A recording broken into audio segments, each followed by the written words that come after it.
السلام علیکم ناظرین، سیاست ٹی وی کے عالمی خبرنامے میں آپ سب کا تہدید سے استقبال ہے۔ میں ہوں فرزان احمد۔ سب سے پہلے پیش ہے ہیڈ لائنز۔ حماس نے 3 اسرائیلی یرغمالیوں کو آج رہا کر دیا، تینوں باشندے ریڈ کراس کے حوالے۔ بدلے میں 369 فلسطینی قیدیوں کی ہو رہی ہے رہائی۔ تمام اسرائیلی قیدیوں کو رہا کیا جائے ورنہ جہنم کے دروازے کھولے جائیں گے، امریکی صدر ڈونلڈ ٹرمپ نے پھر دی دھمکی۔ مقبوضہ مغربی کنارے میں قابض اسرائیلی فوج کی ریاستی دہشت گردی، مزید 3 فلسطینیوں کی شہادت۔ سعودی عرب 20 فروری کو 4 عرب ممالک کے سربراہی اجلاس کی کرے گا میزبانی، امریکی صدر ٹرمپ کی غزہ پر امریکی قبضے کی تجویز پر بات چیت متوقع۔ اور یورپی اتحادی اندرونی خطرات سے دوچار، یورپی ممالک سینسرشپ کا بھی کر رہے ہیں بے دریغ استعمال۔ جرمنی کے شہر میونخ میں امریکی نائب صدر جے ڈی وینس کا سیکیورٹی کانفرنس سے خطاب۔ ہیڈ لائنز آپ نے دیکھی اور پیش خبروں کی تفصیلات شروعات کریں گے بڑی بین الاقوامی خبروں سے۔ فلسطین کی مزاحمتی تحریک حماس نے غزہ جنگ بندی معاہدے کے تحت آج مزید 3 اسرائیلی یرغمالیوں کو رہا کر دیا۔ حماس نے اسرائیلی قیدیوں کو خان یونس میں منعقد کی گئی باقاعدہ ایک تقریب میں ریڈ کراس کے نمائندوں کے حوالے کیا ہے۔ ریڈ کراس کے اہلکار نے یرغمالیوں کی رہائی کی دستاویزات پر باقاعدہ دستخط کیے۔ اس سے قبل مصر اور قطری مذاکرات کاروں نے بحران سے بچنے میں مدد کی، جس سے جنگ بندی ٹوٹنے کا خطرہ پیدا ہو گیا تھا۔ یاد رہے کہ حماس نے گزشتہ مہینے اس بات پر آمادگی کا اظہار کیا تھا کہ جنگ بندی معاہدے کے پہلے مرحلے میں 33 اسرائیلیوں کو حوالے کر دیا جائے گا، جن میں خواتین اور بوڑھے بھی شامل ہیں۔ معاہدے کا پہلا مرحلہ 6 ہفتوں پر مشتمل ہے۔ اس دوران غزہ پٹی کے چند علاقوں سے اسرائیلی فوج کا تخلیہ ہو رہا ہے۔ ادھر دوسری جانب بدلے میں اسرائیلی جیلوں میں قید 369 فلسطینی قیدیوں کی آج رہائی ہو رہی ہے۔ حماس کی جانب سے اگلے ہفتے غزہ میں جنگ بندی معاہدے کے دوسرے مرحلے کے لیے مذاکرات شروع ہونے والے ہیں۔ اس دوران امریکی صدر ٹرمپ نے پھر ایک مرتبہ سخت موقف اختیار کرنے کی دھمکی دے دی۔ انہوں نے کہا کہ حماس کو تمام قیدیوں کو رہا کرنا چاہیے۔ یاد رکھیں اس سے قبل بھی ٹرمپ نے فلسطینی تحریک حماس کو جہنم کی دھمکی دیتے ہوئے کہا تھا کہ غزہ پٹی میں قید تمام اسرائیلی قیدیوں کو رہا کر دیا جائے ورنہ جہنم کے دروازے کھولے جائیں گے۔ ٹرمپ نے تازہ دھمکی میں پھر کہا کہ تمام قیدیوں کو رہا کر دیا جائے۔ I watched the last people come out, and I looked at a before and an after picture. One guy was a big, strong, healthy guy. You could say he was a little bit overweight. He's not overweight anymore. He looks like he just came out of the Holocaust. It looks like a Holocaust picture. I've looked at him for a long time, and they've been treated very badly. A young lady came out last week. Her hand was blown off. I would take a different stance, but it depends. Look, it depends what Bibi's going to do. It depends what Israel's going to do. But and now I understand they've totally changed. Hamas has totally changed. They want to release hostages now again. But you have to see, this started by them saying, we're not going to release the hostages as we said we were. I said, good. You have till 12 o'clock on Saturday, which is tomorrow at 12 o'clock to do it. And we didn't hear anything. Then all of a sudden, 2 days ago, they said, no, we've decided we're going to release the hostages. And they've been hit hard on that, Hamas. So they probably didn't want to release. But they changed their mind. I said 12 o'clock tomorrow, and all of a sudden, 2 days ago, yesterday, they said they're going back to releasing. But this all started by them saying, we are not going to release any more hostages. And then yesterday, they said they are. مقبوضہ مغربی کنارے کے شمالی شہر طول کرم میں نور شمس camp میں قابض اسرائیلی فوج کی ریاستی دہشت گردی میں 3 فلسطینیوں کی شہادت ہو گئی۔ فلسطینی جنرل اتھارٹی برائے شہری امور نے اس کی تصدیق کر دی ہے۔ قابض فوج نے نور شمس کیمپ میں 3 فلسطینی نوجوانوں کو شہید کیا۔ اتھارٹی نے کہا کہ شہداء میں 40 سالہ جہاد محمود، حسن مشارقہ، 23 سالہ خالد مصطفیٰ شریف عامر اور محمد غسان ابو عابد بھی شامل ہے۔ اس سے قبل آج مقامی ذرائع نے مزاحمت کار جہاد مشارقہ اور محمد غسان ابو عبید کی شہادت کی تصدیق کی۔ انہوں نے شہادت سے قبل نور شمس کیمپ میں قابض فوج پر گھات لگا کر حملہ کیا۔ نور شمس کیمپ مزاحمت کاروں اور ظالم اسرائیلی فوج کے درمیان پرتشدد جھڑپوں کا ایک مرکز بنا ہوا ہے۔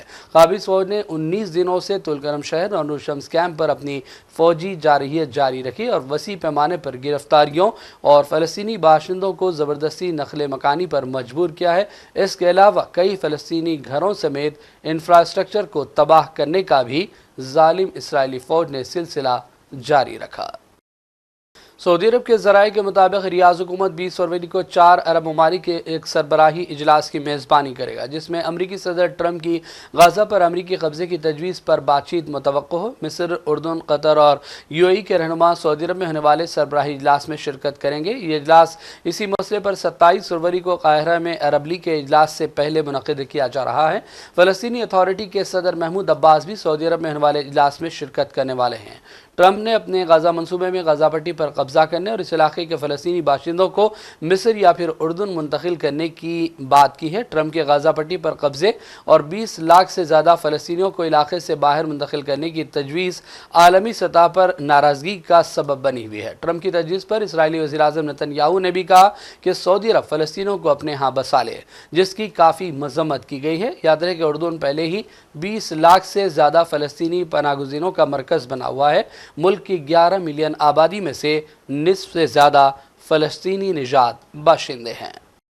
اور بڑھتے ہیں دوسری خبروں کی جانب۔ جرمنی کے شہر میونخ میں امریکی نائب صدر JD وینس نے سیکورٹی کانفرنس میں یورپی اتحادیوں کا اندرونی خطرات سے انتباہ دیا اور کہا کہ یورپی ممالک سنسرشپ کا بے دریغ استعمال کر رہے ہیں اور تارکین وطن کی بے تحاشا آمد پر قابو بھی نہیں پا سکے۔ انہوں نے کہا کہ خطرہ روس، چائنا اور بیرونی عناصر سے نہیں ہے، بلکہ خدشہ ہے کہ خطرہ آپ کے اندر ہی موجود ہے۔ وینس نے نیٹو کے اتحادی رومانیہ پر بھی تنقید کی اور کہا کہ اس نے اپنے حالیہ انتخابی نتیجے یہ کہتے ہوئے منسوخ کیے کہ وہ روسی پروپیگنڈے کے زیر اثر تھے۔ امریکی نائب صدر نے کہا کہ اگر کسی بیرونی ملک کی جانب سے چند لاکھ ڈالر کے اشتہارات جمہوریت کو پٹری سے اتار سکتے ہیں تو پھر آپ کی جمہوریت مضبوط نہیں ہے۔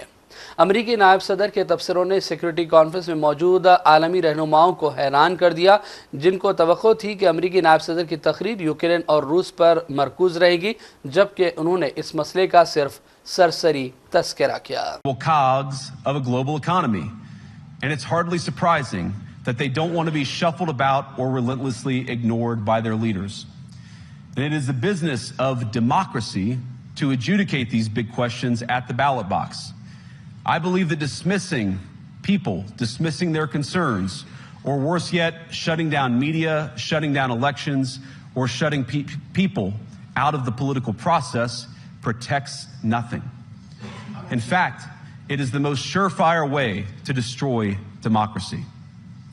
And speaking up and expressing opinions isn't election interference. Even when people express views outside your own country, and even when those people are very influential.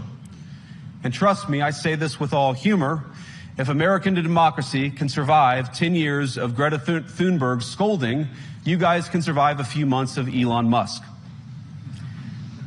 But what no democracy, American, German, or European, will survive is telling millions of voters that their thoughts and concerns, their aspirations, their pleas for relief are invalid or unworthy of even being considered. Democracy rests on the sacred principle that the voice Ukraine کے صدر Zelensky نے روس کے ساتھ امن مذاکرات شروع کرنے کے بارے میں امریکی صدر کے حالیہ بیانات اور ٹرمپ کے پوتین کے ساتھ فون کال پر عدم اطمینان کا اظہار کیا ہے۔ زیلنسکی نے کہا کہ واشنگٹن کے پاس کوئی واضح منصوبہ نظر نہیں آتا۔ پیش ہے اس حوالے سے سیاست ٹی وی کی یہ تفصیلی رپورٹ۔ یوکرین کے صدر ولودیمیر زیلنسکی نے امریکی فوجی امداد کے بغیر روس کے ساتھ جنگ کو ناممکن قرار دیا اور اپنے ملک کے مستقبل کے لیے خطرے کی گھنٹی بجائی۔ جرمنی میں میونخ سیکورٹی کانفرنس کی سائیڈ لائن پر میٹ دی پریس کے دوران یوکرینی صدر نے کہا کہ امریکی فوجی امداد کے بغیر نہ صرف روس سے جنگ کرنا ممکن ہے، بلکہ جنگ کے خاتمے کے بعد کی صورتحال سے نمٹنا بھی انتہائی مشکل ہوگا۔ مشکل حالات میں آپ کے پاس مواقع ہوتے ہیں، لیکن ہمارے پاس امریکی مدد کے بغیر اپنے وجود کو برقرار رکھنے کے بہت کم مواقع ہیں، یہ بہت ضروری ہے۔ زیلنسکی نے کہا کہ امریکی امداد کے بغیر وہ روس سے جنگ کا تصور بھی نہیں کر سکتے، وہ نہیں سمجھتے کہ ہم اسٹریٹجک شراکت دار بھی نہیں ہوں گے۔ انہوں نے اس خدشے کا اظہار بھی کیا کہ اگر امریکہ نے ہماری فوجی مدد جاری نہ رکھی تو یوکرین کو روس کی جانب سے ایک اور خوفناک حملے کا سامنا کرنا پڑ سکتا ہے۔ یوکرینی صدر نے کہا کہ روس کے صدر ولادیمیر پوتین جنگ کے خاتمے کے لیے مذاکرات نہیں چاہتے، بلکہ وہ اس لیے سیز فائر کرنا چاہتے ہیں تاکہ انہیں جنگ میں کچھ وقفہ مل جائے، فوجیوں کی تربیت کا موقع ملے اور انہیں دوبارہ سے منظم کر سکیں۔ خیال رہے کہ چند دن قبل ہی امریکی صدر ڈونلڈ ٹرمپ نے اپنے بیان میں کہا تھا کہ روس کے صدر ولادیمیر پوتین سے 1 گھنٹہ طویل بات چیت ہوئی اور روس بھی یوکرین جنگ کا خاتمہ چاہتا ہے۔